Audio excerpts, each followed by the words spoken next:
Hi, it's me again with Corel Tips and Tricks. Somebody wanted to know how to draw a macro to make multiple pages of each one of these items on the page. Well, that would be easy, but they only want like one item on each page. That, I don't know how to write that macro. There might be somebody that can. I could get you a little bit of help here. So we're going to go to Tools, Scripts, or Macros, depending on your version, start recording. And I'm going to call this page 2. Then I am going to go Control A, which is going to select everything on the page. I'm actually going to go up to Edit and Copy. And then I'm going to go down here to the plus sign, go to that second page, and I'm going to right click and press paste. Now that's done. Go to Tools, Scripts, stop recording. Now we'll take away that page and we'll just see if it worked. So I'm going to go to Tools, Scripts, or Macros, Scripts. Your macro will be underneath Global Macros, Recorded Macros. There's page 2. And when I double click on it, it's going to make a second page with those items on it. Now we can right click and assign it a keyboard page or keystroke. And I am going to put in a new shortcut key of,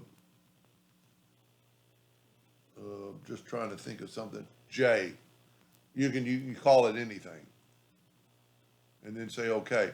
So now I can take this away and I'm just going to hit J. And if you notice, it made page 3. It actually made page 2 and made page 2 over. So, and you can just keep doing that. Let me find J. So now we got 4 pages. Now, if you needed individual options, the macro really won't do it. But let's say we want the yellow. I can just delete this and hit P. Go to the third page, delete these 2, and hit P. Go to the second page, delete this one, and that one's already in the center, and then there's our original. So now we got a red, a green, and a yellow in the center of the page, and we made 3 pages just off of all that. So if we go and delete these pages, so this isn't a perfect scenario, and I'm going to keep working on it, but all I'm going to have to do is hit J. It made a second page and copied it over there. This would be important if you wanted to, let's say you drew something that took you hours to draw and you go, I want a copy of that, and hit J or whatever key you assigned it.